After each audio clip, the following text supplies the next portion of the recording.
Guys, welcome back to my channel, or welcome to my channel. It's been over a year that I posted on here, and I tried to do vlogmas, but that did not work out. Without further ado, I'm going to narrate this one story. It's pretty long, so I just want to do this one story and see how it goes.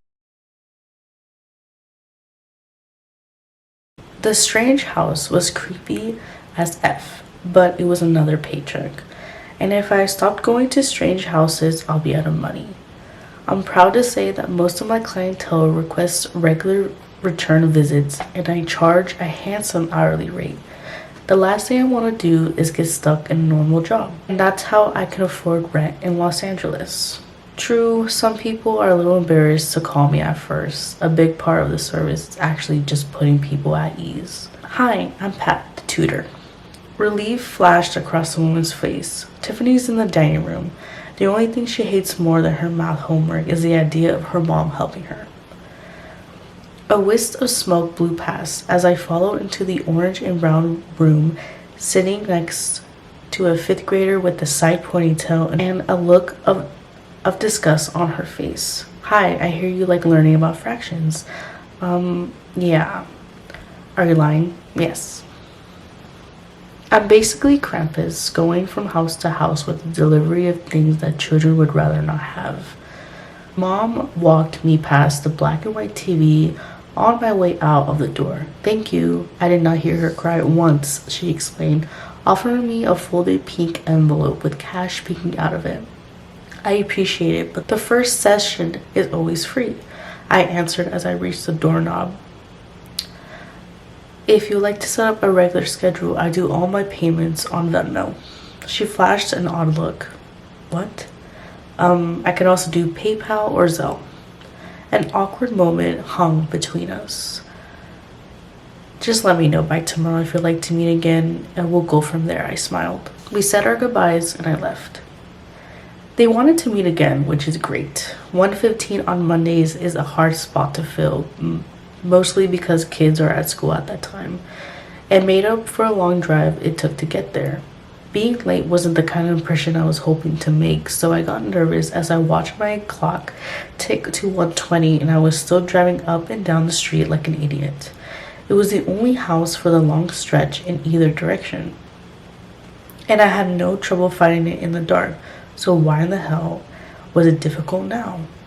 I looked down at my phone again. It still told me that the address was located in an empty lot next to me, but there was no houses on the entire street. I made a fourth attempt to call Tiffany's mom, letting it ring 19 times before redialing. I counted 13 more before giving up and just going home. I met the next day student at a public library and had 30 minutes to kill between sessions, so I looked up Tiffany's address in the town's newspaper. I feel like I've been losing my damn mind.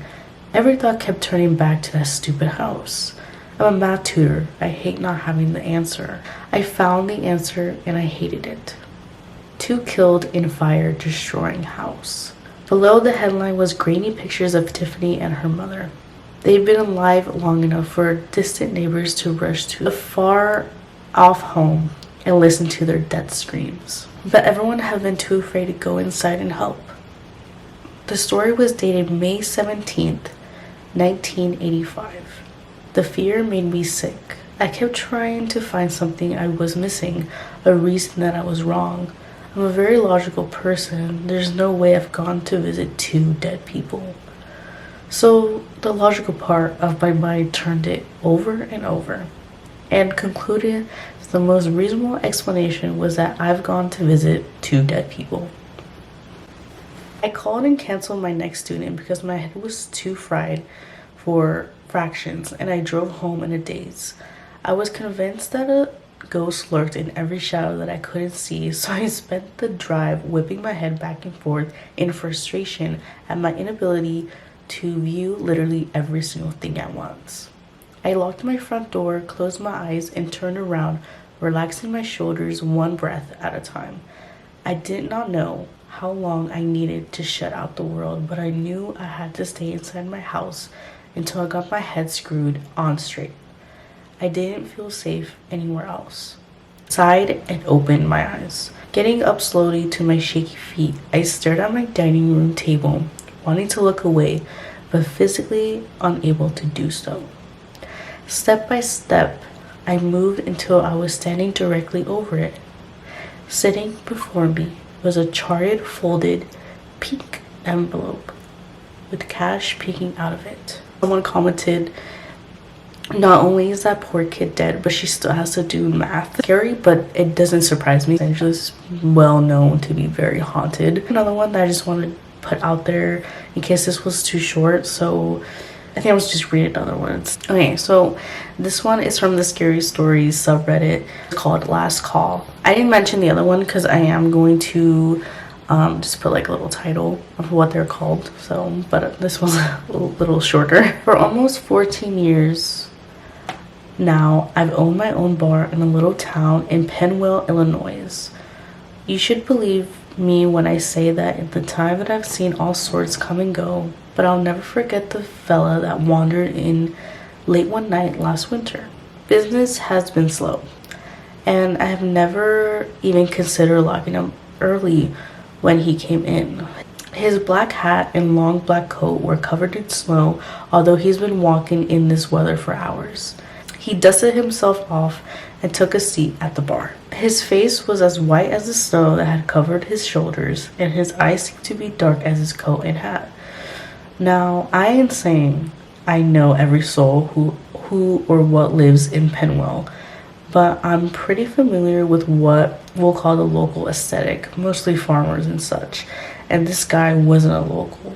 Something about him made my skin crawl, but I wasn't going to turn away a paying customer, even if he did strike me as a little odd. I asked the stranger what he'd be having, and he asked for a bottle of beer. My AC just scared me. I asked the stranger what he'd be having, and he asked for a bottle of beer. The man just sat there quietly sipping the bottle I handed him. "Quite a little storm tonight," I said, trying to my best to be social. "We ain't seen snow like this in probably 5 years or better." The stranger said nothing in reply. He just sucked the suds from his bottle and stared forward at the mirror behind the bar. Now, part of my responsibility as a bartender is knowing when to engage in conversation and when to let the customer sit quietly and bro. If the fella doesn't want to talk, I wasn't going to twist his arm. So I went about cleaning up before I closed, but as I was wiping down a nearby table, I heard him ask me, "You married?" "No, sir. I guess I just haven't found the right one," I answered. "You?" I asked, continuing the conversation despite the feeling in my gut not to. I nearly fell over when I heard his reply. "I ate my wife," he said matter-of-factly. And the man gave no sign that he was joking at all. He just sat there nursing his bottle of beer.